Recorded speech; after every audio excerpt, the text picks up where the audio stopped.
ഈ ലോകത്ത് നമ്മൾ പ്രതീക്ഷിക്കാത്ത പല കാര്യങ്ങളും സംഭവിക്കും. അർഹതയില്ലാത്ത കരങ്ങളിൽ ഓരോ കാര്യങ്ങൾ ഏതും, അത് എന്ത് ഭക്ഷണം ഉണ്ടാക്കുന്ന ആൾക്കാരായാലും വാഹനം ഓടിക്കുന്ന ആൾക്കാരായാലും അധികാര മേഖലകളിൽ ഇരിക്കുന്ന ആൾക്കാരായാലും എല്ലാം അർഹതപ്പെട്ടവരിലല്ല എങ്കിൽ അത് പ്രശ്നങ്ങളൊക്കെ തന്നെയാണ്. പിന്നെ അതെനിക്കൊരു സന്തോഷം തരുന്ന കാര്യമല്ല, എൻ്റെ ജീവിതത്തിൽ എനിക്ക് സന്തോഷം തരുന്നൊരു കാര്യമല്ലാത്തതുകൊണ്ട് ഞാൻ അതിന് വേണ്ടിയിട്ട് എനിക്കത് ഒരാളുടെ ജീവിതം രക്ഷിക്കാൻ പറ്റിയില്ല എന്നുള്ള റിഗ്രറ്റ് മനസ്സിനകത്ത് കിടന്നു. മെന്റലിസം ഒരു കലയാണോ എന്ന് ചോദിച്ചാൽ ആൾക്കാർക്ക് ഇപ്പോഴും അറിയില്ല ഇതൊരു കലയാണ് എന്നുള്ളത്. അതെന്തുകൊണ്ടായിരിക്കാം അങ്ങനെ? എനിക്ക് ദിവ്യശക്തിയുണ്ട്. ഞാൻ ഈ മറ്റേ ശൂന്യാകാശത്ത് നല്ല ഏലിയൻ നിന്ന് കിട്ടുന്ന പവർ കൊണ്ടാണ്, അല്ലെങ്കിൽ ദൈവികമായ കഴിവുകളും സിദ്ധികളും എന്നിലുണ്ട്. സാക്ഷരതയുള്ള കേരളത്തിലാണെന്ന് പറഞ്ഞാൽ പോലും നരബലി വരെ ഇവിടെ നടന്നില്ല. മരിച്ചുപോയ ആളല്ല നിൽക്കുന്നത് എന്ന് തോന്നി ഉറക്കത്തിൽ ഞെട്ടി എണീറ്റു, അവരെ പോലെ സംസാരിക്കുന്നു. ഇപ്പൊ പല കേസുകളിലൊക്കെ വേണ്ടിയിട്ട് മെന്റലിസ്റ്റുകളെ യൂസ് ചെയ്യുന്നതായിട്ട് കണ്ടിട്ടുണ്ട്. ശരിക്കും മെന്റലിസ്റ്റുകൾ എങ്ങനെ ഒരു കേസിന് പക്ക ഫ്രോഡ്, പക്ഷെ അവരതെല്ലാം അത്ഭുതത്തോടെ കാണും. തെറ്റായ രീതിയിൽ റീലുകൾ ഉണ്ടായിക്കഴിഞ്ഞപ്പോൾ ആളുകളൊക്കെ ഇതിൻ്റെയൊക്കെ പുറകെ പോവാണ്. അപ്പം സ്വന്തമായി വഴി വെട്ടി വന്നവനാണ് വേടൻ എന്ന് പറയുന്നിടത്താണ് എനിക്കതിനോട് റെസ്പെക്റ്റ് ഉള്ളത്. 1 2 and 3 സ്ലീപ്.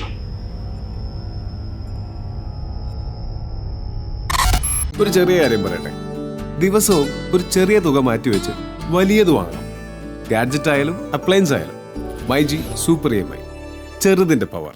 ഹായ്, ഹലോ, നമസ്കാരം. എൻ്റെ കൂടെയുള്ളത് നിവിൻ നിരുപത്താണ്. നമസ്കാരം. നമസ്കാരം.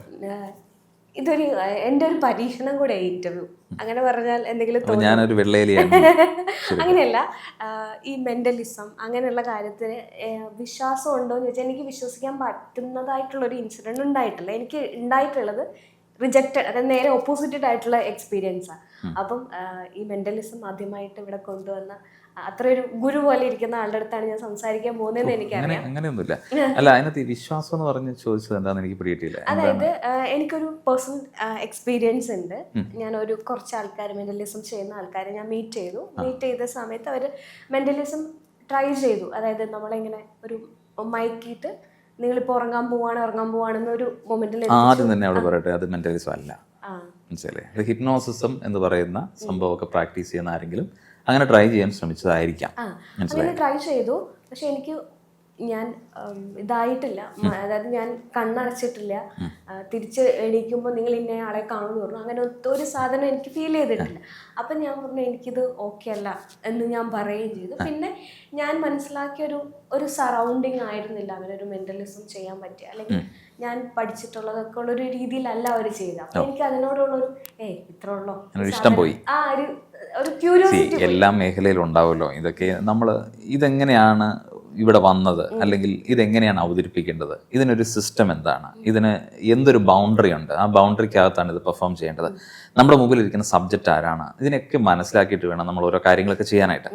അപ്പം ആരാണ് എന്താണെന്ന് എനിക്കറിയില്ല, ഞാൻ കേട്ടിട്ടില്ല. നമുക്ക് ആ ടോപ്പിക്കിലേക്ക് പോകണ്ട.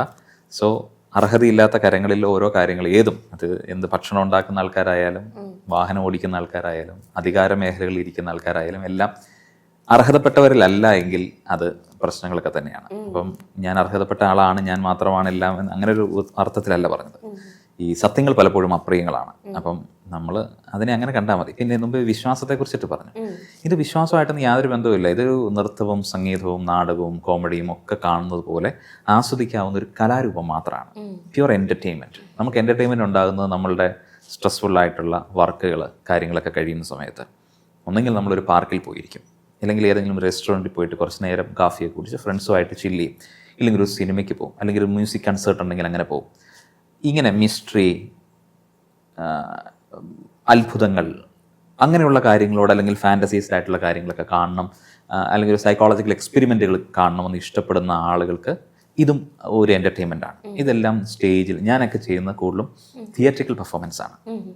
ആളുകളെല്ലാം ഇൻട്രാക്ട് ചെയ്തുകൊണ്ട് അവരെ അത്ഭുതപ്പെടുത്തുന്ന, അവരെ പേഴ്സണലി ഒരു ഹേർട്ടും ചെയ്യാത്ത ഒരു ഫാമിലി, ഒരു ത്രില്ലർ പോലത്തെ ഒരു സ്ക്രിപ്റ്റുള്ള ഒരു സിനിമ കാണുന്നത് പോലെ ചെയ്യുന്ന ഒരു ഷോയാണ് ഞാൻ ചെയ്യുന്നത്. അപ്പോൾ അത് എൻ്റർടൈൻമെൻറ്റ്, അതിനകത്ത് വിശ്വാസമോ കാര്യങ്ങളൊന്നുമില്ല. പിന്നെ അതിനകത്ത് കാണിക്കുന്ന കാര്യങ്ങളെല്ലാം അത്ഭുതങ്ങൾ ഉണ്ടാക്കുന്ന, നമ്മുടെ ലോജിക്കൽ പോലും ചിന്തിച്ചാൽ വൗ എന്ന് വെക്കുന്ന തരത്തിലുള്ള കാര്യങ്ങൾ ഉണ്ടാക്കുന്ന കലാകാരനാണ് ഞാൻ. അപ്പം അപ്പം അത് കലാകാരനാണ്, സിദ്ധിയല്ല.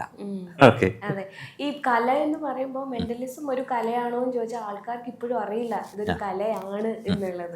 അതെന്തുകൊണ്ടായിരിക്കാം അങ്ങനെ? അല്ല, അതിൻ്റെ ആ കളർ അതാണ്. കാരണം ഇതിനകത്ത് ഒരുപാട് സൈക്കോളജിക്കൽ എലമെൻറ്റുകളുണ്ട്, ഷോമാൻഷിപ്പ് ഉണ്ട്. അതിൻ്റെ സ്ക്രിപ്റ്റ് തന്നെ ടോട്ടലി ഡിഫറെൻ്റ് ആണ്. സംസാരിക്കുന്നതിനിടയിൽ അത്ഭുതങ്ങൾ ഇങ്ങനെ വിരിഞ്ഞുകൊണ്ടിരിക്കും. സോ അവരറിയാതെ അവരിൽ നിന്നും പല കാര്യങ്ങളും അവർ തന്നെ നമ്മൾ ആദ്യം പഠിക്കേണ്ടത് ഭാഷ എന്നാണ് ഉണ്ടായത്. മനുഷ്യനുണ്ടായ സമയത്ത് നമുക്ക് ശബ്ദങ്ങൾ പുറപ്പെടുവിക്കാൻ പറ്റും. ആംഗ്യ ഭാഷകളിലൂടെ ഓരോന്ന് വരും. എന്തെങ്കിലും ജീവികൾ നമ്മളെ ഓടിക്കുന്ന സമയത്ത് ഭയന്ന് നമ്മൾ ഓടുമായിരുന്നു, ചിലപ്പോൾ ഒച്ച വെക്കുമായിരുന്നു. ഈ ശബ്ദങ്ങളെല്ലാം അക്ഷരങ്ങളാക്കി മാറ്റി. ആ അക്ഷരങ്ങളെ ഇങ്ങനെ ആ എന്ന് എഴുതിയിട്ട് അതിനെ നമ്മൾ ബി എന്നാണ് പണ്ട് മുതലേ പഠിച്ചിരുന്നെങ്കിൽ ആ എന്നുള്ള അക്ഷരം കാണുമ്പോൾ നമ്മൾ ബി എന്നായിരിക്കും പറയുക. അതേപോലെ ഇതിനൊരു ഡാർക്ക് സൈഡും കൂടെ ഉണ്ടല്ലോ. മെന്റലിസത്തിന്റെ ഡാർക്ക് സൈഡ് ഇല്ല. ഡാർക്ക് സൈഡ് ഉണ്ട് എന്ന് പറഞ്ഞാൽ, ആ ഡാർക്ക് സൈഡ് എന്ന് പറഞ്ഞാൽ എനിക്ക് ദിവ്യശക്തി ഉണ്ട്, ഞാൻ മറ്റേ ശൂന്യാകാശത്ത് നല്ല ഏലിയൻ നിന്ന് കിട്ടുന്ന പവർ കൊണ്ടാണ്, അല്ലെങ്കിൽ ദൈവികമായ കഴിവുകളും സിദ്ധികളും എന്നിലുണ്ട്, ഞാൻ അതുകൊണ്ട് നിങ്ങളെ പല കാര്യങ്ങളും മെന്റലിസം ഉപയോഗിച്ച് ചെയ്യാം എന്ന് ക്ലെയിം ചെയ്യുന്നുണ്ടെങ്കിൽ അതിന്റെ ഡാർക്ക് സൈഡാണ്. അങ്ങനെ ഒരു കാര്യമില്ല. എത്രയോ ആളുകളുടെ പ്രശ്നങ്ങൾ മാറ്റാൻ മാജിക്കിന്റെ ട്രിക്കുകൾ ഉപയോഗിച്ചിട്ട് ഇപ്പോഴും ഉത്തരേന്ത്യയിലേക്ക് ചെന്ന് കഴിഞ്ഞാൽ അവിടെയുണ്ട് മാജിക് ട്രിക്കുകളും കാര്യങ്ങളും അതിൻ്റെ കുഞ്ഞ് എക്യുപ്മെൻസും ഒക്കെ ആയിട്ട് സാധാരണക്കാരായ ആൾക്കാരുടെ വീടുകളിൽ പോയി പ്രശ്നങ്ങളും അവിടുത്തെ പൂജകളും ഒക്കെ ചെയ്തിട്ട് പോകുന്നു. ഞാൻ റിലീജിയസ് ആയിട്ടല്ല അതിനെ സംസാരിക്കുന്നത്, പക്ക ഫ്രോഡ്. പക്ഷെ അവരതെല്ലാം അത്ഭുതത്തോടെ കാണുന്നു. മനസ്സിലായില്ലേ? അതുകൊണ്ടാണല്ലോ നമ്മൾ സാക്ഷരതയുള്ള കേരളത്തിലാണെന്ന് പറഞ്ഞാൽ പോലും നരബലി വരെ ഇവിടെ നടന്നിട്ടുണ്ട്. തീർച്ചയായിട്ടും. ശരിയല്ലേ? പിന്നെ ഈ പറയുന്ന പോലെ ഇപ്പം ആത്മാവിനെ വരുത്താം, അല്ലെങ്കിൽ മരിച്ചുപോയ ആൾക്കാരെ കാണാം എന്നുള്ളൊരു സാധനം വരുന്നുണ്ട്. ആത്മാവ് ഉണ്ടോ എന്ന് ചോദിച്ചാൽ ശാസ്ത്രം ഇതുവരെ തെളിയിച്ചിട്ടുണ്ടോ എന്ന് എനിക്കറിയില്ല. അങ്ങനെ എന്തിനാണ് ആത്മാവ് ഉണ്ടോ എന്ന് തെളിയിക്കുന്നത്? ശാസ്ത്രത്തിന് ഇതിന്റെ പണിയൊന്നുമില്ല. ശാസ്ത്രം ആത്മാവുണ്ടോ എന്ന് തെളിയിക്കാനോ പിടിക്കാനോ അങ്ങനെ ഒരു സാധനം ആരുണ്ടാക്കിയതാണ്? മനുഷ്യരുണ്ടാക്കിയതാണ്. ആത്മാവ് എന്ന് പറയുന്ന ഒരു സാധനത്തിനെ മനുഷ്യനുണ്ടാക്കിയതാണ്.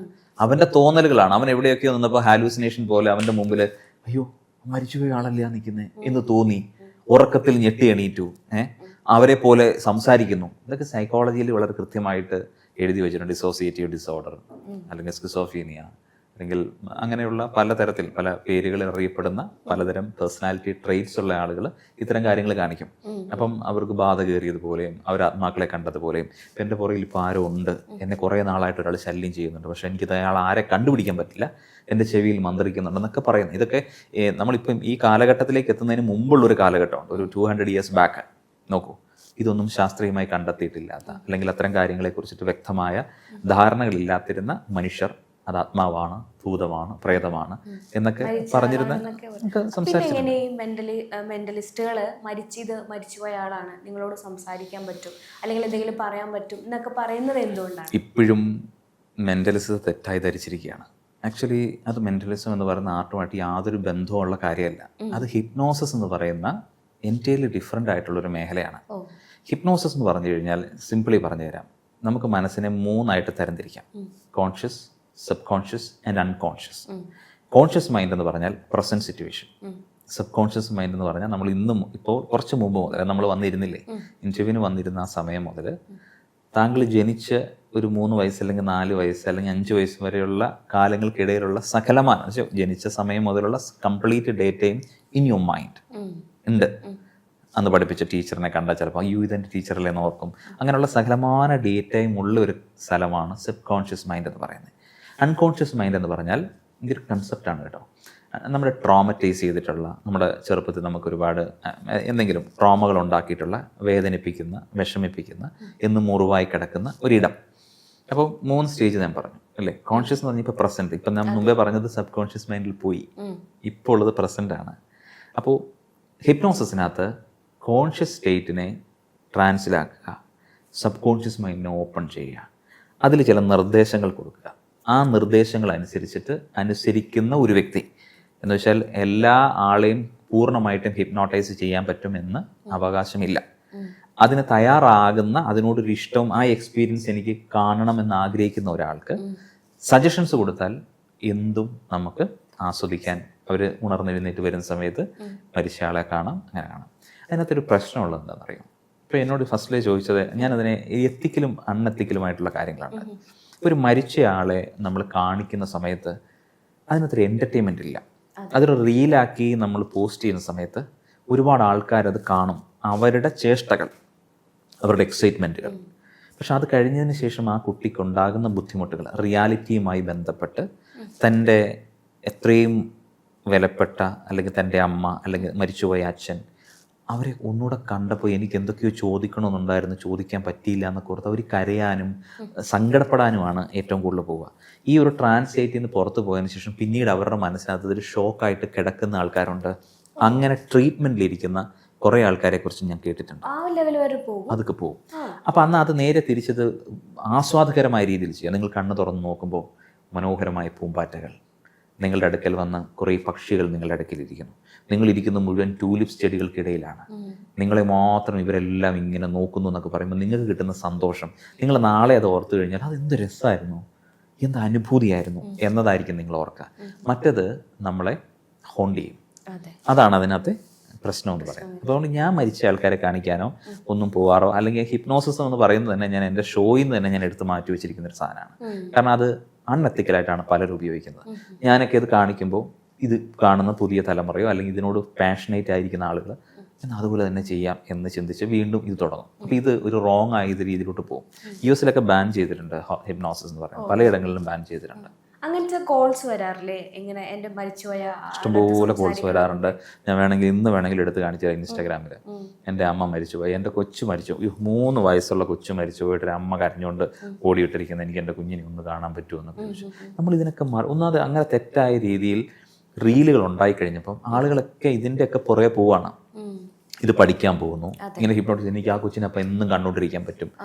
നമുക്ക് നമ്മുടെ ബ്രെയിനിൽ ആ ഒരു ഇമേജ് കിടപ്പുണ്ട്, ആ കുഞ്ഞിൻ്റെ അല്ലെങ്കിൽ ആളുടെ, അത് ബ്രെയിനിലുണ്ട്. അപ്പോൾ അതിനെ തന്നെ നമ്മൾ ഒരു പ്രൊജക്റ്റ് ചെയ്ത് നമുക്ക് അങ്ങനെ ഒരു ഹാലൂസിനേഷണൽ ഫീല് അല്ലെങ്കിൽ അങ്ങനെ ഒരു ട്രാൻസ്ലേറ്റിൽ അങ്ങനത്തെ ഒരു സജഷൻ്റെ പവർ കൊണ്ട് നമ്മളത് കാണുന്നത് പോലെ നമുക്ക് തോന്നുകയാണ്.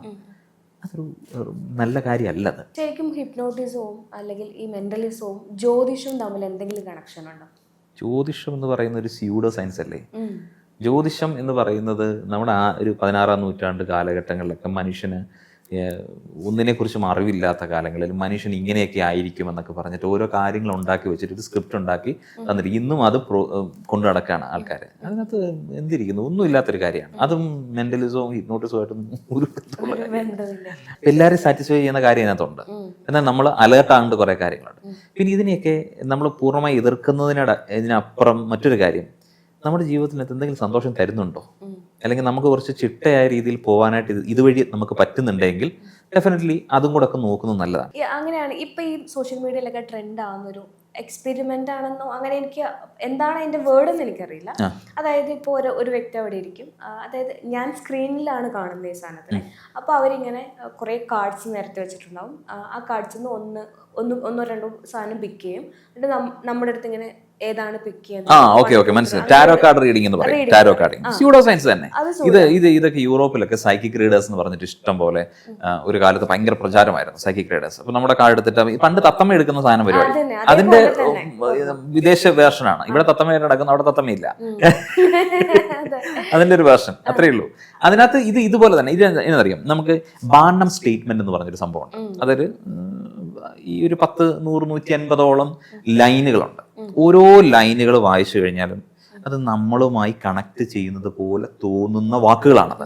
അത് കൃത്യമായി പഠിച്ചു വെച്ചതിന് ശേഷം നമുക്ക് കൃത്യമായിട്ട് ഇത് അങ്ങോട്ട് അപ്ലൈ ചെയ്താൽ അതിനകത്ത് ആൾക്കാർ വീഴുകയും അവരുടെ മനസ്സ് ഓപ്പൺ അപ്പ് ആവുകയും അവർ ഹാപ്പി ആകുകയും ചെയ്യുന്നു.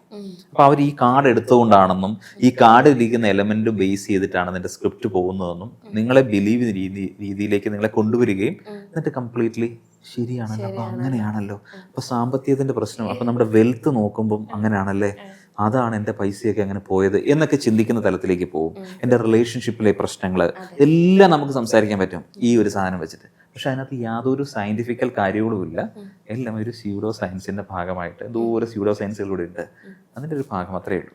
വേണമെങ്കിൽ ഈ ഇടയ്ക്ക് ജയസൂര്യ ഒരു പഴയ ഇന്റർവ്യൂ ആണ് ഇപ്പോൾ ജയസൂര്യ പറയുന്നത്, നമ്മുടെ മൈൻഡ് എന്താണെന്ന് നമ്മുടെ ഫോൺ എടുത്ത് നോക്കിയാൽ അറിയാൻ പറ്റും. കാരണം അതുമായി ബന്ധപ്പെട്ട സാധനമായിരിക്കും ഇങ്ങനെ വന്നുകൊണ്ടിരിക്കുക എന്നുള്ളത്. You think you will become എന്നാണ് കറക്റ്റ് ആയിട്ടുള്ള ഒരു ബുദ്ധിസ്റ്റ് സ്റ്റേറ്റ് ആണ്. നമ്മൾ എന്ത് ചിന്തിക്കുന്നോ അത് നമ്മളായിത്തീരും. അത്രയേ ഉള്ളൂ. അത്രേ ഉള്ളൂ. പിന്നെ ഫോൺ അങ്ങനെയാണ് നമ്മൾ സെൻസ് ചെയ്യുന്നു എന്നുള്ളതാണ് അതിനകത്ത് വേറൊരു വശം നമ്മൾ പറയുന്നത്. സംസാരിക്കുന്നത് ഫോൺ എടുക്കുന്നുണ്ട്, ഉണ്ട്, നമ്മൾ സെർച്ച് ചെയ്യുന്നത് എടുക്കുന്നുണ്ട്, നമ്മളിലേക്ക് വരുന്ന മെസ്സേജുകൾ അവനത് അറിയുന്നുണ്ട്. അപ്പോൾ അവരുടെ സിസ്റ്റം, ഓട്ടോമാറ്റിക്കൽ സിസ്റ്റം അല്ലെങ്കിൽ AI സംവിധാനങ്ങൾ നമുക്ക് അത്തരം കാര്യങ്ങൾ തന്നെ തന്നുകൊണ്ടിരിക്കുന്നു. അപ്പം നമ്മൾക്ക് ഇഷ്ടമുള്ളത് തന്നെയായിരിക്കും അതിനകത്ത് ഉണ്ടാകുക. അപ്പം ഈ സംസാരിച്ചിരിക്കുന്ന ഈ വാക്കുകൾ പോലും കേൾക്കുമ്പോൾ നമ്മളുമായി കണക്ട് ചെയ്ത് ഇപ്പം ഒരാഴ്ചത്തെ തന്നെ ഇപ്പം മെന്റലിസവും ഹിപ്നോസിസവും ടാരോ കാർഡ് റീഡിങ്ങും ഒക്കെ ആയിരിക്കും താങ്കളുടെ ഫോണിലും വന്നുകൊണ്ടിരിക്കാൻ പോകുന്നത്. അതെ, അങ്ങനെയാണ് വന്നുകൊണ്ടിരിക്കുന്നത്. കുറച്ച് അത് ഇൻട്രസ്റ്റ് ആണെന്നുണ്ടെങ്കിൽ താങ്കൾ അതിൽ കിക്കുന്നുണ്ടെങ്കിൽ അതിങ്ങനെ തുടർന്നുകൊണ്ടിരിക്കും. ഒരു മാജീഷ്യൻ ആയിരുന്നു, അതായത് മാജിക് ആണ് ശരിക്കും പഠിച്ചത്, അവിടുന്നാണ് മെന്റലിസത്തിലേക്ക് വന്നത് എന്നുള്ളതാണ്. ഓക്കെ, ഇപ്പം ഈ അതിനകത്ത് മജീഷ്യൻ ആയിരുന്നു എന്ന് പറഞ്ഞാൽ ആക്ച്വലി മാജിക്കും മെന്റലിസം എന്ന് പറയുന്നത് രണ്ടും ബേസിക്കലി ഒന്ന് തന്നെയാണ്. മാജിക്കൽ ആർട്ട് ഫോം എന്ന് പറയുന്നത് നമ്മൾ ഒരുപാട് പ്രോപ്പർട്ടികളെ കാര്യങ്ങളൊക്കെ വെച്ചിട്ട് തൊപ്പിയിൽ നിന്ന് മുയൽ വരുന്നു, അല്ലെങ്കിൽ സിൽക്ക് വടിയാകുന്നു, അല്ലെങ്കിൽ സിൽക്കിൻ്റെ കളർ മാറുന്നു, ഫ്ലവേഴ്സ് സ്റ്റേജിൽ പ്രത്യക്ഷപ്പെടുന്നു, പെൺകുട്ടി അന്തരീക്ഷത്തിൽ ഉറങ്ങിക്കിടക്കുന്നു, അങ്ങനെ പല പല കാര്യങ്ങൾ എല്ലാം ഓരോ ട്രിക്കുകൾ ഉപയോഗിച്ചിട്ടാണ്. പക്ഷെ മെൻ്റലിസം മനസ്സ് ഉപയോഗിച്ചിട്ട് ചെയ്യുന്ന ഒരു ഇൻട്രാക്ഷനോടുകൂടി അല്ലെങ്കിൽ ഷോമാൻഷിപ്പോടുകൂടി നമ്മൾ ചെയ്യുന്ന ഇതേപോലത്തെ വിസ്മയങ്ങളാണ്, എല്ലാം ട്രിക്കുകളാണ്. പക്ഷെ അവിടെ കാണിക്കുന്നത് നമ്മളൊന്നും ചെയ്യേണ്ട, നമ്മൾ ഇരുന്ന് കണ്ടാൽ മാത്രം മതി. ഇത് നമ്മൾ ഇതിനകത്ത് ഇൻട്രാക്ട് ചെയ്യണം മെൻ്റലിസത്തിനകത്ത്. അപ്പോൾ രണ്ടും ട്രിക്കുകളാണ്. ബട്ട് മറ്റ് മാജിക് ഷോ എന്ന് പറഞ്ഞാൽ നമ്മൾ വെറുതെ സിനിമ കാണാൻ പോകുന്ന പോലെ ഇരുന്നാൽ മതി, അതിങ്ങനെ കണ്ടു തീർന്ന് നമുക്ക് എഴുന്നേപ്പം. മെൻ്റലിസം ഒരു അനുഭവമാണ്, ഒരു എക്സ്പീരിയൻസ് ആണ്, എക്സ്പീരിമെൻ്റ് ആണ്. ഇതെല്ലാം കൂടെ ചേർന്നിട്ട് നടക്കുന്ന ഒരു വിസ്മയമാണ്. രണ്ടും ഇപ്പം നമ്മൾ ഒഡിസി നൃത്തം എന്ന് നമ്മൾ പറയാറുണ്ട്, ഭരതനാട്യം എന്ന് പറയാറുണ്ട്, കുച്ചിപ്പുടി പറയാറുണ്ട്, ഹോളിവുഡ് പറയാറുണ്ട്, സൽസ പറയാറുണ്ട്, സാമ്പ പറയാറുണ്ട്. ബേസിക്കലി ഇതെല്ലാം നൃത്തമാണ് അല്ലേ? ഇപ്പം മാജിക്കിനകത്തുള്ളത് തന്നെയാണ് മെന്റലിസം എന്ന് പറയുന്ന ആർട്ട്. ഇതിന്റെ എല്ലാം വേരുകളാണ്, ബ്രാഞ്ചസ് ആണ് എന്നുള്ളത്. അപ്പം ഈ വിസ്മയ കേസുമായി ബന്ധപ്പെട്ട് നമ്മൾ സംസാരിച്ച് തുടങ്ങുകയാണെങ്കിൽ അതിൽ 9ാമത്തെ സാക്ഷിയാണ് സാറ്. അപ്പം ഇതുമായിട്ട് ഒരു ബന്ധമില്ലാത്ത വ്യക്തി എങ്ങനെ 9ാമത്തെ സാക്ഷിയായി എന്നുള്ളൊരു വലിയ അത് സാക്ഷിയായെന്ന് അങ്ങനല്ല. അതിൻ്റെ സംഭവം വെച്ചാൽ ഞാൻ എൻ്റെ സോഷ്യൽ മീഡിയ നോക്കിക്കഴിഞ്ഞാൽ ഒരുപാട് ഫാമിലി ഓറിയൻറ്റഡ് ആയിട്ടുള്ള സബ്ജക്റ്റുകൾ ഞാൻ സംസാരിക്കാറുണ്ട്, തോട്ട് പ്രൊവോക്കിംഗ് ആയിട്ടുള്ള ടോക്കുകൾ കൊടുക്കാറുണ്ട്. ഫോർ ഒരു മോട്ടിവേഷണൽ പർപ്പസ്. ഞാൻ കണ്ട ജീവിതങ്ങൾ, എന്നിൽ പരിചയപ്പെട്ട ആളുകൾ, എല്ലാവരിൽ നിന്നും ഓരോ കഥകൾ കാര്യങ്ങളൊക്കെ ഉണ്ടാവും. അപ്പം അങ്ങനെ ഞാൻ ഇങ്ങനെ കണ്ടിന്യൂസ് ആയിട്ടിടും. അപ്പോൾ ഇങ്ങനെ വിവാഹവുമായി ബന്ധപ്പെട്ടിട്ട് ഒരു വീഡിയോ ചെയ്തു, അത് ലോക്ക്ഡൗൺ ടൈമിലാണ്, അത് ഭയങ്കര വൈറലായിരുന്നു. അപ്പം അങ്ങനെ വൈറലായപ്പോൾ ഈ കുട്ടി എന്നെ ഫോളോ ചെയ്തിട്ടുണ്ടായിരുന്നു. അപ്പോൾ ആ കുട്ടി എൻ്റെ വീഡിയോകൾ ഷെയർ ചെയ്തിട്ടുണ്ടായിരുന്നു. അങ്ങനെ കുറേ നാളുകൾ കഴിഞ്ഞപ്പോൾ എന്നെ ഒന്ന് വിളിച്ച് എനിക്കൊരു കാര്യം സംസാരിക്കാനുണ്ടെന്ന് പറഞ്ഞിട്ട് അങ്ങനെ അവർക്ക് നമ്പർ വിളിക്കാം, എൻ്റെ ഓഫീസ് നമ്പർ വിളിക്കുന്നു, എന്നെ കണക്ട് ചെയ്യുന്നു. അങ്ങനെ ആ കുട്ടി സംസാരിച്ച കാര്യങ്ങൾ മുഴുവൻ എന്നെ ഭയങ്കരമായി സങ്കടപ്പെടുത്തുന്ന കാര്യങ്ങളായിരുന്നു. അത് നമ്മൾ പത്രമാധ്യമങ്ങൾ മുഴുവൻ കണ്ടതാണ്.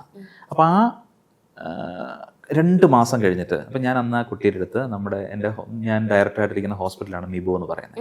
അപ്പം ഞാൻ അവിടെ ക്ലിനിക്കൽ സൈക്കോളജിസ്റ്റിലേക്കും ഡോക്ടർ റിക്സൺ അവരിലേക്ക് ആയിട്ടാണ് ഞാൻ ഈ കുട്ടിക്ക് ഒരു അപ്പോയിൻമെൻ്റ് ഒക്കെ ഞാൻ അങ്ങോട്ട് കണക്ട് ചെയ്തതാണ്. കാരണം ഒരു ക്ലിനീഷ്യനെ കാണണം, കാരണം ഇവർ തമ്മിലുള്ള പ്രശ്നങ്ങളൊക്കെ ഇങ്ങനെ ഇതായിട്ടിരിക്കുകയാണ്. അപ്പം കുട്ടി ഒരു പാവം കുട്ടിയാണ്, ഇങ്ങനെ മിടിക്കുകയാണ്, ഒരു പാവമാണ്. കുട്ടിയെ തെറ്റ് പറയാൻ പറ്റില്ല, വളർന്ന സാഹചര്യവും ആ കുട്ടിയുടെ തോട്ട് പ്രോസസ്സും ഒരു നിഷ്കളങ്കമായ ഒരു പാവമായൊരു കുട്ടി. അപ്പം ചിലപ്പോൾ അങ്ങനെ ഒരു സൈക്കോളജിസ്റ്റിൻ്റെ അടുത്തോട്ടൊക്കെ പോകുന്നതിനെ കുറിച്ചിട്ടൊക്കെ ചിലപ്പോൾ ചിന്തിക്കുമ്പോൾ ചിലപ്പോൾ ഉള്ളിൽ അങ്ങനെ പോകണോ, ഇപ്പം എല്ലാവരോടും ഇപ്പോൾ എന്തെങ്കിലും പ്രശ്നമുണ്ടെങ്കിൽ നിങ്ങൾ ഒന്ന് സൈക്കാട്രിസ്റ്റിനെ കാണൂ എന്ന് പറഞ്ഞ് സൈക്കാട്രിസ്റ്റിൻ്റെ അടുത്ത് പനി വന്നാൽ നമ്മൾ ഒരു ഫിസിഷ്യൻ്റെ അടുത്ത് പോകുന്നതിന് ഒരു കുഴപ്പമില്ല. എൻ്റെ മനസ്സിനൊരു മുറിവുണ്ടെങ്കിൽ ഒരു ക്ലിനീഷ്യൻ്റെ അടുത്ത് പോകുന്നതിന് എന്തിനാണ് മടിക്കുന്നത് എന്നുള്ളൊരിതാണ് എൻ്റെ ചോദ്യം. ഞാൻ അങ്ങനെയൊക്കെ ചെയ്തിട്ട് പക്ഷേ കുട്ടി പോയില്ല. 2 മാസം കഴിഞ്ഞപ്പോൾ കുട്ടി സൂയിസൈഡ് ചെയ്തു. മരണത്തിന് ശേഷം ഇങ്ങനെ ഒരു ഇൻസിഡന്റ് ഉണ്ടായി, അതായത് വിളിപ്പിക്കുകയൊക്കെ ചെയ്തല്ലോ പോലീസ് സ്റ്റേഷനിലൊക്കെ. സ്റ്റേഷനിൽ വിളിക്കുകയല്ല, ഞാൻ കോടതിയിൽ പോവാണ്. അപ്പൊ ആ സമയത്ത് എപ്പോഴെങ്കിലും ചിന്തിച്ചോ അന്ന് വിസ്മയ ആവശ്യപ്പെട്ട ഒരു കാര്യം ചെയ്തു കൊടുക്കാൻ പറ്റിയിരുന്നില്ല? ചെയ്ത് കൊടുക്കാഴില്ലല്ലോ, ചെയ്ത് കൊടുക്കുന്ന എല്ലാ കാര്യങ്ങളും നമ്മുടെ ഭാഗത്തുനിന്ന്. പക്ഷെ അവർ നമ്മൾ ഇപ്പോൾ താങ്കൾക്ക് ഒരു ആവശ്യം എൻ്റെ അടുത്ത് പറഞ്ഞു, ഞാൻ താങ്കൾക്ക് അതിനുള്ള വഴികളും കാര്യങ്ങളും എല്ലാം പറഞ്ഞു. പോവേണ്ടത് താങ്കളാണ്, അല്ലെങ്കിൽ അതിന് ഉത്തരവാദിത്തപ്പെട്ട ആൾക്കാരാണ് അത് ചെയ്യേണ്ടത്.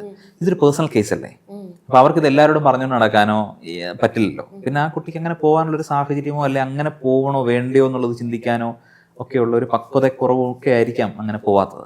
ഇത്രയേ ഉള്ളൂ. പിന്നെ അതെനിക്കൊരു സന്തോഷം തരുന്ന കാര്യമല്ല, എൻ്റെ ജീവിതത്തിൽ എനിക്ക് സന്തോഷം തരുന്ന ഒരു കാര്യമല്ലാത്തതുകൊണ്ട് ഞാൻ അതിന് വേണ്ടിയിട്ട് എനിക്കത് എന്താണ് ഒരാളുടെ ജീവിതം രക്ഷിക്കാൻ പറ്റിയില്ല എന്നുള്ള റിഗ്രറ്റ് മനസ്സിനകത്ത് കിടപ്പുണ്ട്. ഇപ്പോൾ കുറേ സെലിബ്രിറ്റി ആയിട്ടൊക്കെ ബന്ധങ്ങളുണ്ട്. ഒരു ദിവസം ലാലേട്ടൻ്റെ ഒരു പ്രോഗ്രാം, ഒരു സിനിമ പ്രൊമോഷൻ്റെ ഭാഗമായിട്ട് ഒരു വലിയ ഷോ നടത്തിയതായിട്ട് എനിക്കറിയാം. അപ്പോൾ ലാലേട്ടൻ അത്യാവശ്യം മാജിക് ഒക്കെ അറിയാവുന്ന വ്യക്തിയാണ്. ഭയങ്കര ഇഷ്ടമുള്ള ആളാണ്. മാജിക് കുറേ ട്രൈ ചെയ്ത് ഒരു ഗോപിനാട് മുതുകാടിൻ്റെ ഒക്കെ ഒരു ഷോ ചെയ്യണം എന്നൊക്കെ പറഞ്ഞിട്ട് കുറേ ബാൻഡൊക്കെ വന്ന ഒരു സിറ്റുവേഷൻ ഉണ്ട്. അപ്പം ഈ ലാലേട്ടനെ എങ്ങനെയാണ് ഈ മെന്റലിസ്റ്റേക്ക് കണക്ട് ചെയ്യാൻ പറ്റിയത്? അല്ലെങ്കിൽ ഇല്ല, അദ്ദേഹം അതിഥിയായിട്ട് വന്ന ഒരു പ്രോഗ്രാമിന് അത് സർപ്രൈസ് ആയിട്ട് എന്നെ അവിടെ പ്രത്യക്ഷപ്പെടുത്തിയതാണ്, മനസ്സിലായില്ലേ? അപ്പം ഞാൻ അവിടെ എനിക്ക് അദ്ദേഹത്തിൻ്റെ അടുക്കൽ ഒരു പ്രോഗ്രാം ചെയ്യാനായിട്ട് കിട്ടുന്ന എൻ്റെ ഒരു ഭാഗ്യമാണ്. രണ്ട് മൂന്ന് പ്രാവശ്യം ഞാൻ അങ്ങനെ അദ്ദേഹമായിട്ട് ഷോ ചെയ്തു. അപ്പം അദ്ദേഹത്തിന് ഇഷ്ടവുമാണ്, അത് പൂർണ്ണമായിട്ടും അദ്ദേഹം ഇരുന്ന് എൻജോയ് ചെയ്യുകയും അതിൻ്റെ ഒരു പാർട്ടായി മാറുകയും ഒക്കെ ചെയ്തു. അതൊക്കെ എന്നെ സംബന്ധിച്ചാൽ എൻ്റെ ജീവിതയാത്രയിൽ കിട്ടുന്ന ചില പ്രൗഡ് മൊമെൻറ്റുകളാണ്. അത്രേ ഉള്ളൂ. അത് അദ്ദേഹത്തെ വെച്ച് ഞാൻ ആക്ട് ചെയ്തു എന്ന് മാത്രമേ ഉള്ളൂ.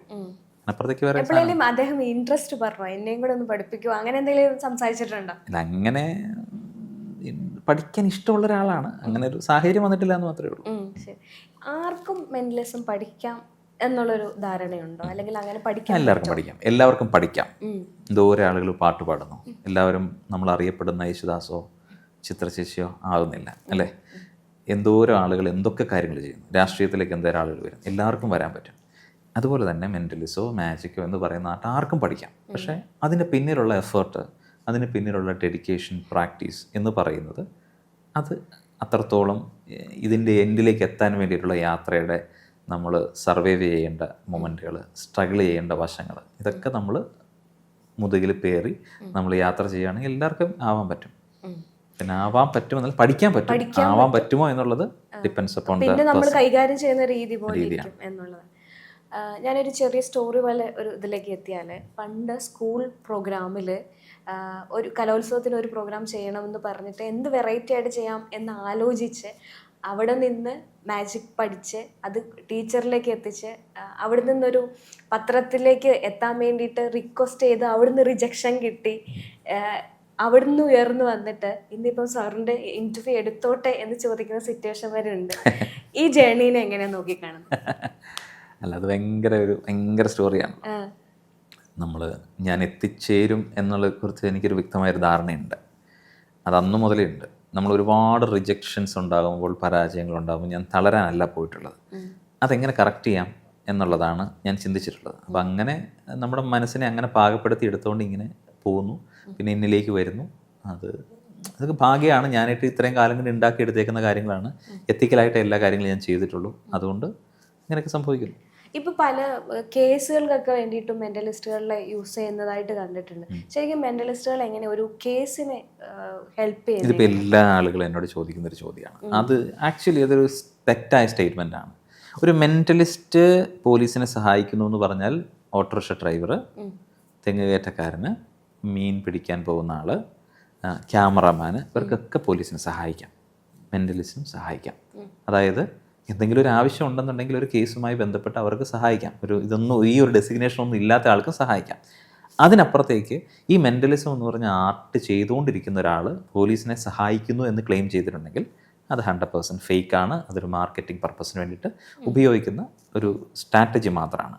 ഇനി ഈ ഒരു ഫീൽഡിലേക്ക് കടന്നു വരാൻ ആഗ്രഹിക്കുന്ന അല്ലെങ്കിൽ താല്പര്യമുള്ള ആൾക്കാരോട് എന്താ പറയാനുള്ളത്? നമ്മൾ എന്ത് കാര്യങ്ങൾ കണ്ടാലും അത് അതേപോലെ ഇമിറ്റേറ്റ് ചെയ്യാതെ നമുക്കതിലെന്തോ സംതിങ് ഡിഫറെൻ്റ് ആക്കാം. ഞാൻ ഇന്നും ചിന്തിക്കുന്നത്, ഞാൻ ഈ ആർട്ടുമായിട്ട് കേരളത്തിൽ വരുന്ന സമയത്ത് കേരളത്തിൽ ആരും ഇങ്ങനെ ഒരു ആർട്ടുമായിട്ട് ഇല്ല.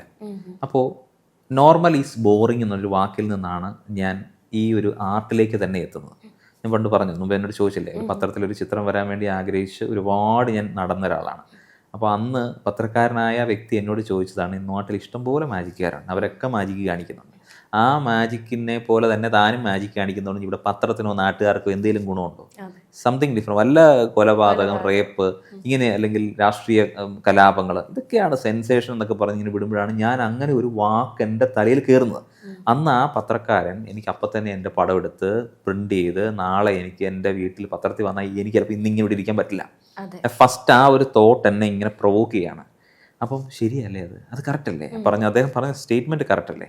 അപ്പം സംതിങ് എല്ലാവരും ചെയ്തുകൊണ്ടിരിക്കുന്ന കാര്യങ്ങൾ അതേപോലെ തന്നെ ചെയ്യുകയാണെങ്കിൽ പിന്നെ എന്താണ് നമ്മൾക്ക് വ്യത്യാസമുള്ളത്? അപ്പം വ്യത്യസ്തമായ രീതിയിൽ ചെയ്യണമെങ്കിൽ പുതിയ കാര്യങ്ങൾ കൊണ്ടുവരണം, പുതിയത് പഠിക്കണം.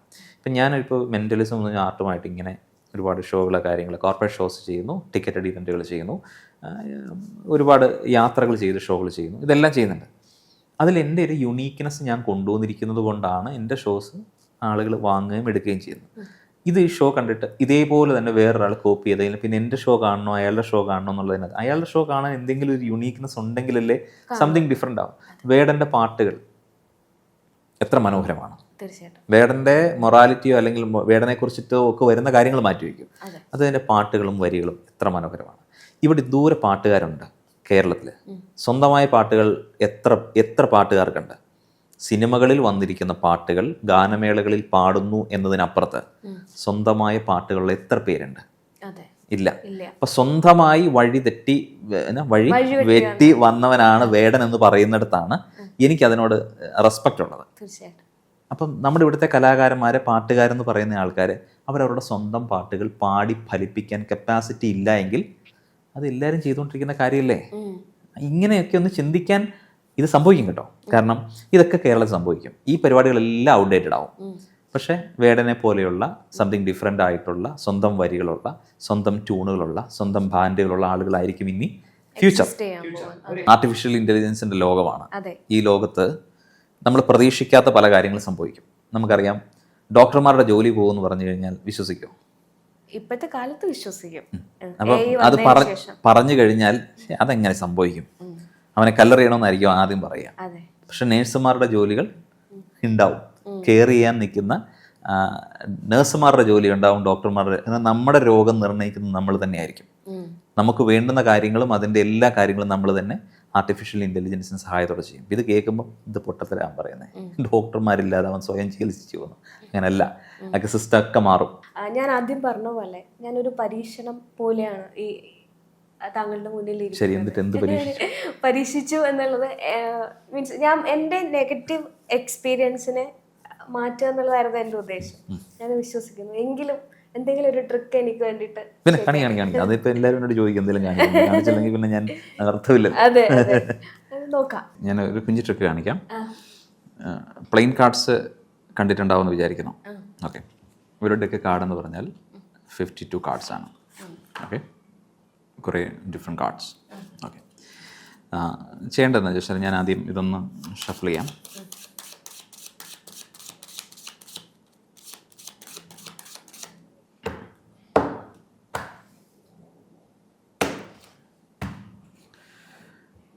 മിക്സ് ചെയ്തിരിക്കുന്ന ഒരു സെറ്റ് ഓഫ് കാർഡ്. ഓക്കെ, ചെയ്യേണ്ടതെന്ന് വെച്ചാൽ ഇതിൻ്റെ ഒരു ഹാഫ് കട്ട് ചെയ്തിട്ട് കാണുന്ന കാർഡിൻ്റെ സിമ്പിൾ ഏതാണെന്ന് മാത്രം ഓർത്ത് വയ്ക്കുക. ഓക്കെ, ഒന്നും കാണിക്കാതെ വളരെ ക്ലീൻ ആയിട്ട് ഹാഫ് കട്ട് ചെയ്യുക. കട്ട് ചെയ്യുമ്പോൾ വരുമ്പോൾ കാണുന്നതിൻ്റെ സിമ്പിൾ ഏതാണ് അതോ സിമ്പിൾ കണ്ടാൽ അറിയാമായിരിക്കുമല്ലോ. ക്ലബ്സ്, ഹാർട്ട്, ഡയമണ്ട്, സ്പെയ്ഡ്, അങ്ങനെ ജസ്റ്റ് ലിഫ്റ്റ് ചെയ്യും, ഹാഫ് കട്ട് ചെയ്യും. നോക്കിയോ ഏത് ഷേപ്പാന്ന് കിട്ടിയില്ലേ? തിരികെ അവിടെ തന്നെ വെച്ചോ. പെർഫെക്റ്റ്. ഇനി ഞാൻ ഇതിൽ തൊടുന്നില്ല, ഇതവിടെ ഇരിക്കട്ടെ. എൻ്റെ കയ്യിൽ ഒരു ബോർഡുണ്ട്. ഈ ബോർഡിനകത്ത് കുറേ നമ്പേഴ്സ് ഉണ്ട്, 16 വരെയുള്ള കുറേ ഡിഫറെൻറ്റ് നമ്പേഴ്സ് ഉണ്ട്. ഓക്കെ, ഈ നമ്പേഴ്സിൽ സിമിക്ക് ഇഷ്ടം തോന്നുന്ന ഏതെങ്കിലും ഒരു നമ്പർ പറയൂ. ഞാൻ പറയുന്ന നമ്പർ മാത്രം റൗണ്ട് ചെയ്യാം, പക്ഷേ ബാക്കിയുള്ള റോകൾ കംപ്ലീറ്റ് ചെയ്യാൻ ഡിലീറ്റ് ചെയ്ത് കളയും. ഓക്കെ, ഇപ്പോൾ ഇതുണ്ട്, ഏതെങ്കിലും റോ ചൂസ് ചെയ്തിട്ട് എനി നമ്പർ പറയൂ. 7. ഈ 7 ഞാൻ റൗണ്ട് ചെയ്യുന്നു. ഈ റോ കംപ്ലീറ്റ് ആയിട്ട് കളയുന്നു. ദെൻ ഈ റോയിൽ ഞാൻ കളയുക. ഇപ്പോൾ 7.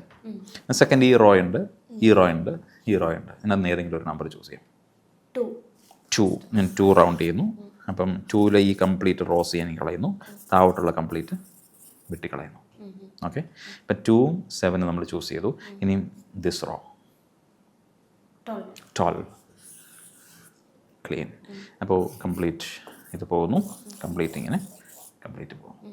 പിന്നെ ഇതിനകത്ത് ആകെ നമുക്ക് ഉള്ളത് 13 ആണ്. 13.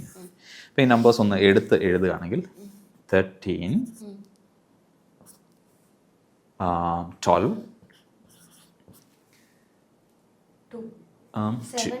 7, 2. ഇപ്പോൾ താങ്കൾ കണ്ട കാർഡിൻ്റെ സിമ്പൽ അത് മാത്രം, കാർഡിൻ്റെ പേരൊന്ന് പറയാം, വെറുതെ സിമ്പൽ മാത്രം ഏതാണെന്ന് പറയൂ. ഹാർട്ട്. സ്പേഡ് ഉണ്ട്, ഡയമണ്ട് ഉണ്ട്, ക്ലബ്സ് ഉണ്ട്, ഹാർട്ട് ഉണ്ട്. അതിൽ ഹാർട്ട് എന്ന് പറഞ്ഞൊരു സിമ്പിളാണ് കണ്ടത്, ഹാർട്ട്. അപ്പോൾ ഇതിന് നമുക്കൊരു വാല്യൂ കൊടുക്കണമെന്നുണ്ടെങ്കിൽ 7 അല്ലെങ്കിൽ 2 ഇതിനകത്ത് കൊടുക്കാൻ പറ്റുള്ളൂ, അല്ലെങ്കിൽ 12 ആണ് കൊടുത്തെങ്കിൽ ജാക്കാണ്. അപ്പം ഇത് 7 or 2 വാല്യൂ കൊടുക്കുകയാണെങ്കിൽ ഏത് കൊടുക്കും? 7. അപ്പോൾ 7 ഓഫ് ഹാർട്ട് എന്ന് വേണം പറയാം. അതൊരു കാർഡ് നമ്മൾ കംപ്ലീറ്റ്ലി സിമി ഡെവലപ്പ് ചെയ്തതാണ് 7 ഓഫ് ഹാർട്ട്. 3 നമ്പേഴ്സിൽ നിന്ന് നമ്മൾ ആകെ എടുത്തിരിക്കുന്ന 4 നമ്പറുകളിൽ 7 ഓഫ് ഹാർട്ട് എന്ന് പറഞ്ഞൊരു കാർഡ് ഉണ്ടാക്കിയിരിക്കുന്നു. ഈ സെറ്റ് ഇവിടെ ഇരിപ്പുണ്ട്, ഞാനിത് തൊട്ടിട്ടില്ല. ഇനി ഈ 13 പ്ലസ് 12 പ്ലസ് 2 എന്ന് പറഞ്ഞാൽ റിസൾട്ട് എത്രയാണ്? 13 പ്ലസ് 12 പ്ലസ് 2 27. 27. അപ്പോൾ 7 ഓഫ് ഹാർട്ട്സ് 27, അതായത് ക്ലീൻലി പറഞ്ഞാൽ 7 ഓഫ് ഹാർട്ട്സ് 27. ഇത് രണ്ടും ക്രിയേറ്റ് ചെയ്തതാരാണ്? ഞാനാണ് അല്ലേ? ഈ ഡെക്കിൽ ഞാൻ ആവശ്യമില്ലാതെ തൊട്ടിട്ടില്ല. ടോപ്പിൽ നിന്ന് 27th പൊസിഷൻ ഇരിക്കുന്ന കാർഡ് 7 ഓഫ് ഹാർട്ട്സ് ആണ്. ഇങ്ങനെ ഉണ്ടാവും. കൗണ്ട് ചെയ്തേ. 1 27 അല്ലേ? 1 2 3 4 5 6 7 8 9 10 11 12 13 14 15 16 17 18 19 20 21 22 23 24 25 26. അത് 27 ആണ് അല്ലേ? ഇത് മാത്രം ഇവിടെ വയ്ക്കട്ടെ. ഇതൊക്കെ പരീക്ഷണമാണ്, സംടൈംസ് ഫെയിൽ ആകും. 7 ഓഫ് ഹാർട്ട്സ്. ഒരുപാട് ഫ്രണ്ട്സൊക്കെ ഉണ്ടാവില്ലേ? ചൈൽഡ്ഹുഡ് മെമ്മറീസിലേക്ക് നമുക്ക് പോകാം. ഒരുപാട് സൗഹൃദങ്ങളുള്ള ഒരു കൂട്ടുകാരി താങ്കൾക്കുണ്ട്. താങ്കളുടെ കളി ചിരി തമാശകളുമായിട്ട് ബന്ധപ്പെട്ട് ജീവിതത്തിൽ യാത്ര ചെയ്യുമ്പോൾ താങ്കൾ ഓർക്കാൻ ഇഷ്ടപ്പെടുന്ന ഒരു ഫ്രണ്ടിനെ കുറിച്ച് താങ്കൾ മനസ്സിൽ കൊണ്ടുവരിക. ഓക്കെ, ഞാനൊരു പേപ്പർ തരാം, കൈകൊണ്ട് മറച്ചു വെച്ചിട്ട് ആരും കാണാതെ ഇതിലെഴുതണം. ഓക്കെ, എഴുതിട്ട് നേരെ ഫോൾഡ് ചെയ്യണം. ഞാൻ പറയാം. അതിന് മുമ്പ് ഒരു കുഞ്ഞു കാര്യം.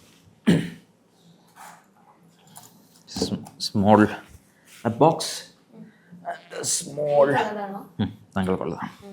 എന്നോട് ഒരു ചെറിയ ചാബി ഞാൻ വെച്ചിട്ടുണ്ട്. പേരെഴുതിക്കോ, കൈകൊണ്ട് മറച്ചു വെച്ച് എഴുതിക്കോ. ഞാൻ നോക്കണില്ല. ഞാൻ കാണാനുള്ള സാധ്യതകൾ എനിക്ക് തരരുത്. അതിങ്ങനെ ക്രഷ് ചെയ്തേ, എന്നിട്ടിങ്ങനെ സ്ട്രെയിറ്റ് ആയിട്ട് പിടിച്ചു. ഓക്കെ, കൈ ഇങ്ങനെ ഉയർത്തി പിടിക്കും.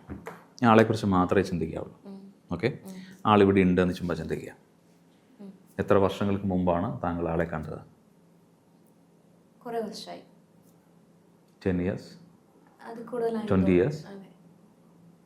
ഏകദേശം അത്രയായി. ഏത് സമയത്താണ് നിങ്ങൾ പഠിച്ചത്? സ്കൂളിൽ? അങ്ങനെ ചൈൽഡ്ഹുഡ് ഫ്രണ്ടാണ്. ഒന്നിച്ച് പഠിച്ചിട്ടില്ല? ഒന്നിച്ച് പഠിച്ചിട്ടില്ല. ഓക്കെ, ആളുടെ പേരിൻ്റെ first letter, second letter, third letter, fourth letter, അങ്ങനെ ചുമ്മാ സൈലൻ്റായിട്ട് മനസ്സിൽ മാത്രം പറയാൻ ശ്രമിക്കുക. ചിലപ്പോൾ ഇതൊരു ട്രയലായിരിക്കും, ചിലപ്പം എറർ സംഭവിക്കാം, ഫെയിലിയർ ആവാം, അങ്ങനെയുള്ള പല കാര്യങ്ങൾ ഇതിനകത്തുള്ളതാണ്. ആളുടെ പേരിൻ്റെ ഫസ്റ്റ് ലെറ്റർ മാത്രം സൈലൻ്റായിട്ട് പറഞ്ഞേ. Second letter, third letter, fourth letter. താങ്കൾക്ക് ഏറ്റവും ഇഷ്ടമുള്ള സ്ഥലം എവിടെയാണ്? അതായത് പോയിരിക്കാൻ, ഒരു ഹാപ്പിനെസ് ആയിട്ടൊക്കെ പോയിരിക്കാൻ തോന്നുന്ന സ്ഥലം എവിടെയാണ്? ഇപ്പൊ കറന്റ്ലി എനിക്ക് തോന്നിക്കുന്നത് ഇവിടെ ഇരിക്കാനാണോ? അല്ല, എവിടെ? നാട്ടിലെ സ്ഥലമാണ്. അതേതാ സ്ഥലം? ഞങ്ങളുടെ പറമ്പ് ഒരു സ്ഥലമുണ്ട്. അവിടെ ഗ്രാൻഡ് പേരൻസിനെ അടക്കിയിരിക്കുന്ന സ്ഥലം. ഓ, ഇമോഷണൽ ആയിട്ടുള്ളൊരു സ്പേസ് ആണ്. അതെ. ഗ്രാൻഡ് പേരൻസിനെ കുറിച്ചിട്ടുള്ള മെമ്മറി പറഞ്ഞു. എനിക്ക് അച്ഛമ്മയെ പറ്റിയുള്ള ഓർമ്മകളാണുള്ളത്. ഭയങ്കര കെയറിങ് ആയിട്ടുള്ള, സപ്പോർട്ടീവ് ആയിട്ടുള്ള. ഓക്കെ, ആ അച്ഛമ്മയെ ഈ ഫ്രണ്ട് കണ്ടിട്ടുണ്ടോ? ഉണ്ട്. The focus on the first letter I think is an R. അതെ, R ആണ്. അതെ. Okay,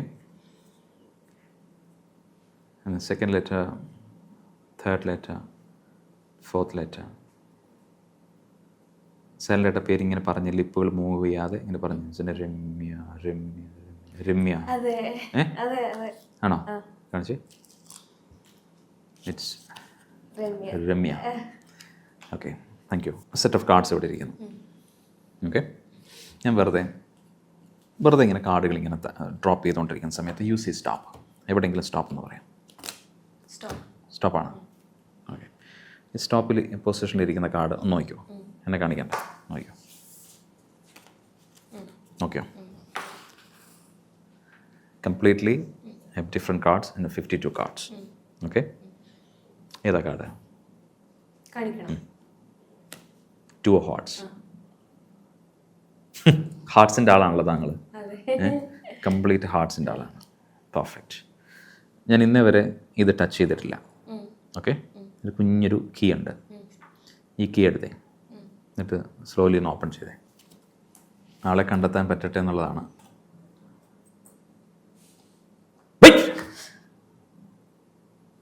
പേടിച്ചു പോയില്ലേ? ഞാൻ വെറുതെ ഇങ്ങനെ പേടിപ്പിക്കാൻ ശ്രമിച്ചതേ ഉള്ളൂ. എന്താ അതിനകത്ത് ഇരിക്കുന്നത് നോക്കി. പേപ്പർ എടുക്കൂ. Slowly open.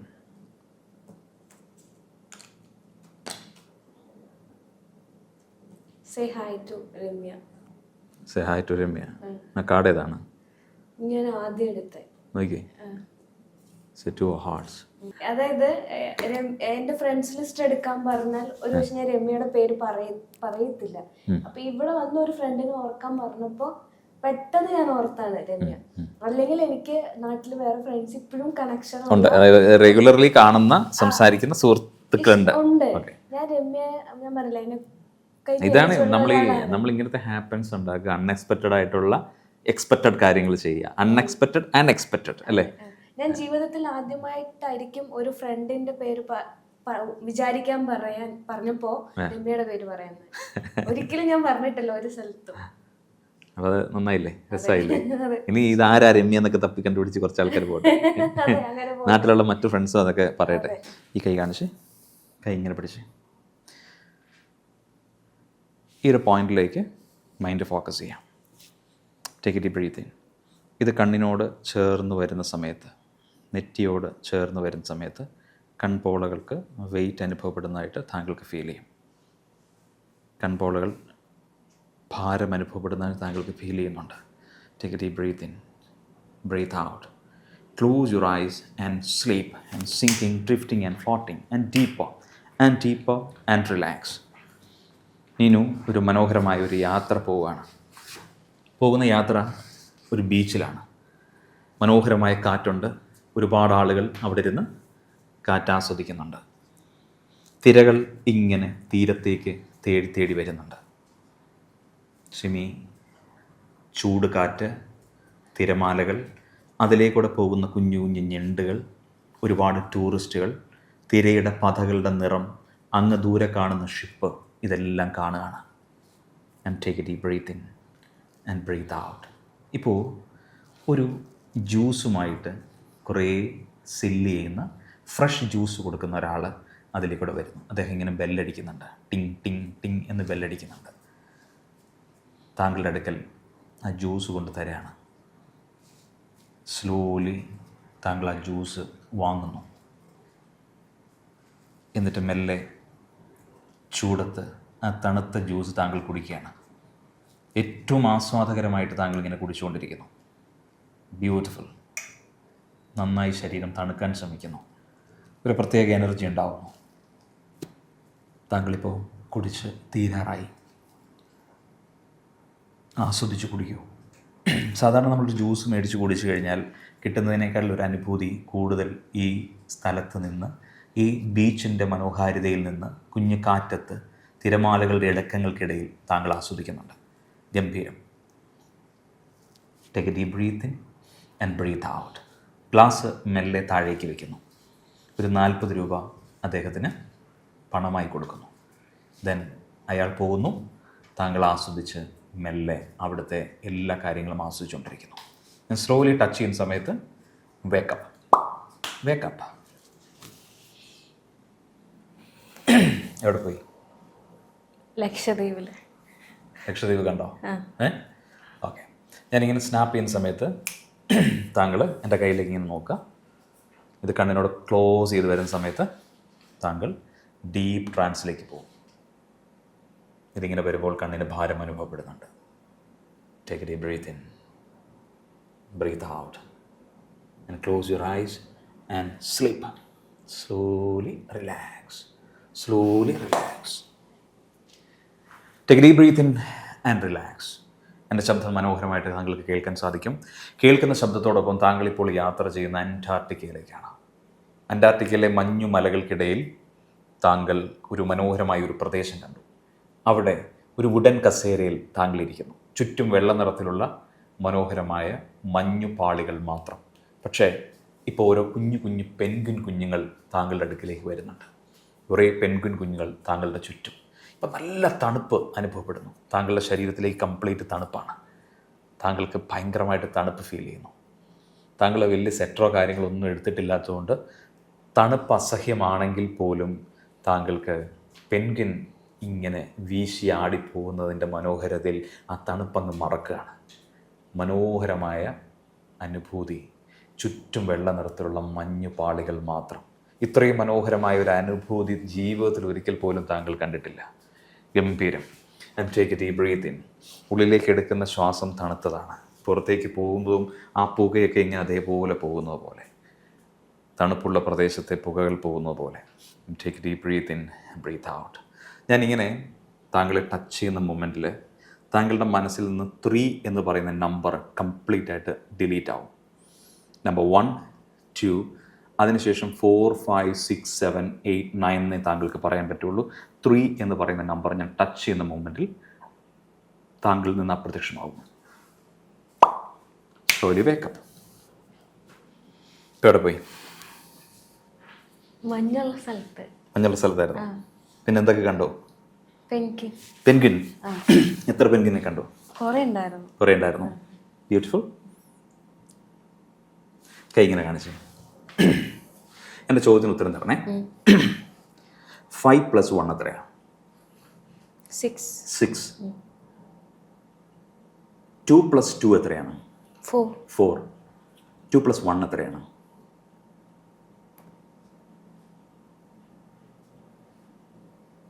2 + 1.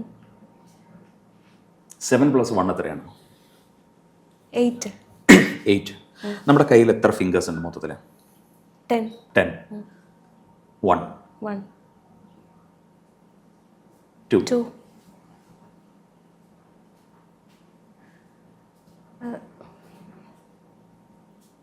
Is it? 1, 2, 4, 5, 6, 7, 8, 9, 10. 10. അപ്പോൾ ഇങ്ങോട്ടേക്ക് ഒന്ന് കൗണ്ട് ചെയ്യാം. 10, 9, 8, 7, 6, 5, 4,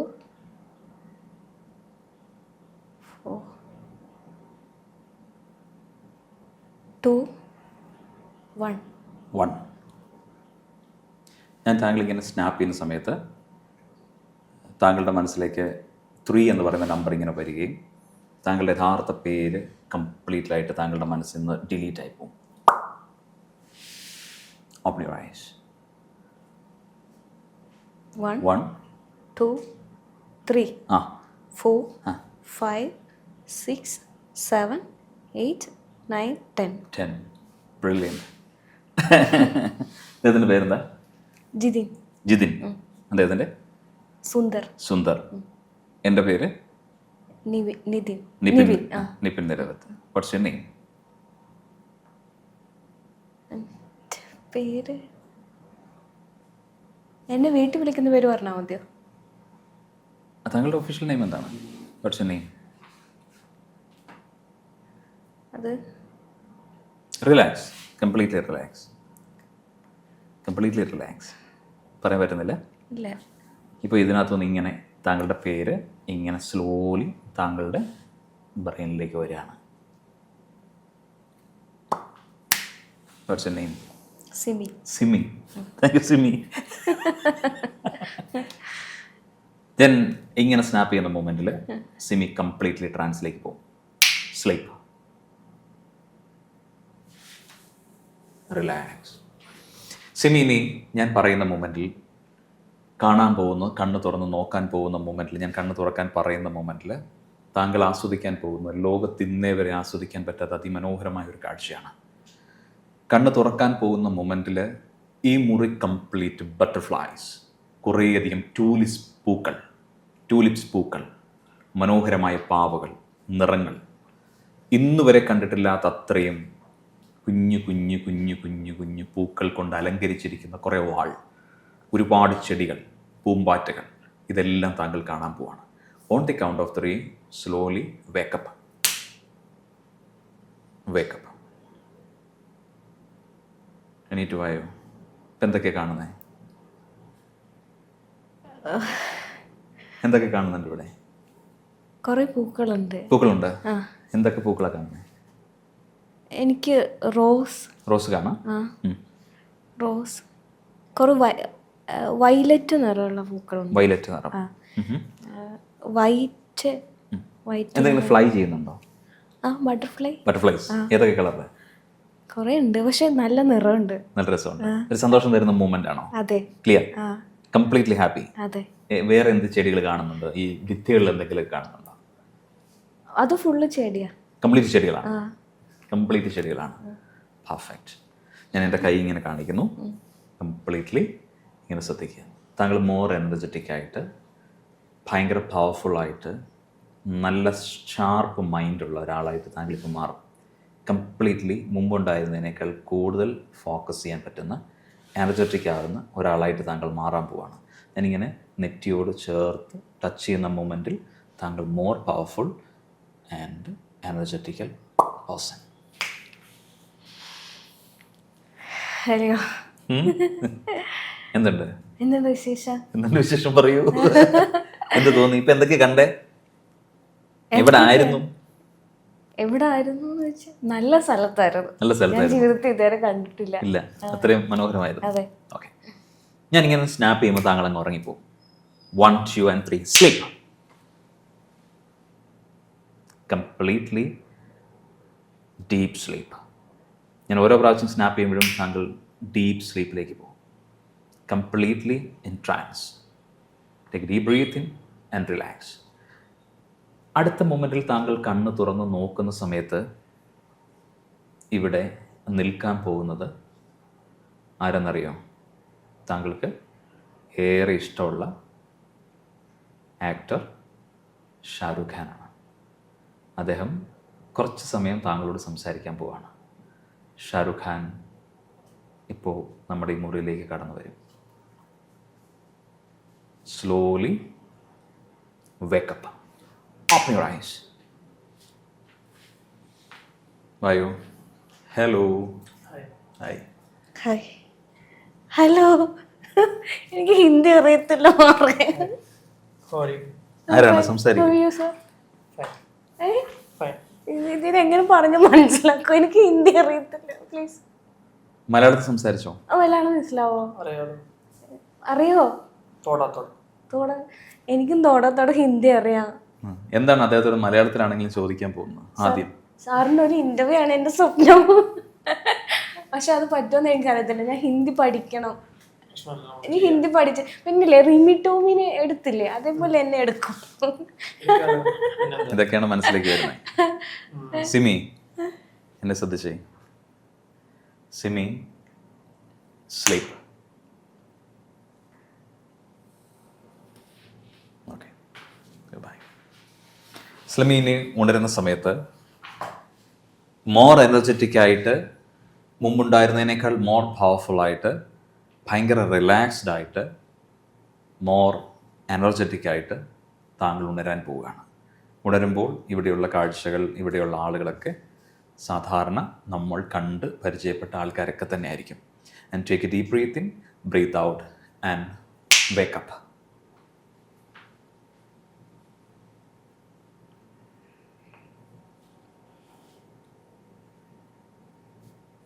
ഉറങ്ങി എണീറ്റ പോലെ. ഞാനൊരു അത്ഭുതത്തിൽ ഇരിക്കുകയാണ്. അതായത് ഞാൻ തിരിച്ചു വന്നതെന്ന് ചോദിച്ചപ്പോൾ സാർ എൻ്റെ അടുത്ത് ചോദിച്ച പോലെ ഇപ്പോഴും കാട് കയറുകയാണല്ലോ എന്നുള്ള ഒരു അവസ്ഥയിലാണ് ഉള്ളത്.